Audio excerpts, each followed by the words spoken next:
ណាចាឡើងទៅខាងលើធ្វើអីកូនអូយចាញ់ពីផ្ទះមិនបានលេងជាមួយអ្នកណាក្រៅពីមើលទេសភាពនៅមានអ្វីធ្វើទៀតអញ្ចឹងប្រាប់ម៉ែបន្តិចមកថាកូនបានឃើញអីខ្លះ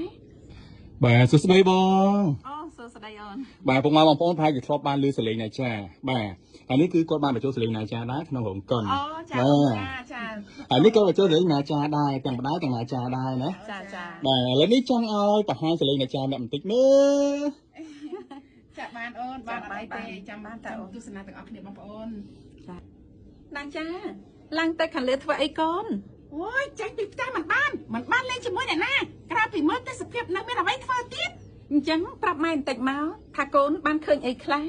ភ្នំដើមឈើផ្កាស្មៅចិត្តថាមានរត់ស្រាតខោអីកូននេះចេះនិយាយអញ្ចឹងកើតដែរមកម៉ែលេងជាមួយកូនចេះតែថាមួយថ្ងៃម៉ែរវល់តែនឹងការដេញមកក្រាបបីសាច់ថ្ងៃនេះខ្ញុំបានឃើញមុខម៉ែរាប់ថាសំណាងណាស់មានពេលណាមកលេងជាមួយខ្ញុំមែនជាកំហុសរបស់ម៉ែក៏ចង់លេងជាមួយកូនឲ្យច្រើនដែរតែម៉ែមានតួនាទីការពារទីក្រុងនេះបើប្រែកាឡាបានប្រហែលជាល្អហើយប៉ុន្តែគ្រប់យ៉ាងស្ងប់សុខហើយពួកយើងមកលេងទាត់សីរមន់ជាមួយគ្នាមកអើយនៅពេលអ្នកម៉ែធុញដល់ថ្នាក់នេះខ្ញុំលេងជាមួយអ្នកម៉ែចាតើតើការធ្វើសលេងជាសលេងកូនក្មេងនឹងត្បៀត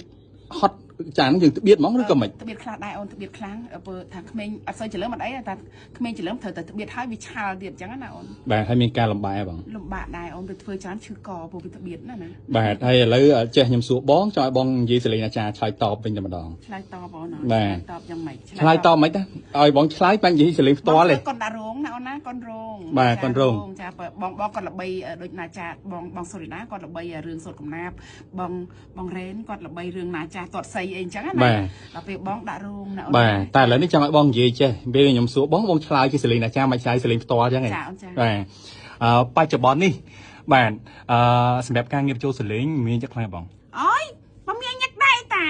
ងាប់ហើយមួយថ្ងៃធ្វើហត់ចង់ងាប់ហើយគ្មានពេលទំនេរទេបាទហើយបងប្រឡូកនៅក្នុងខ្សែចូលសលេងមួយឆ្នាំហើយអូរយៈពេល30ឆ្នាំជាងហើយអូខេអរគុណច្រើនចាបាទ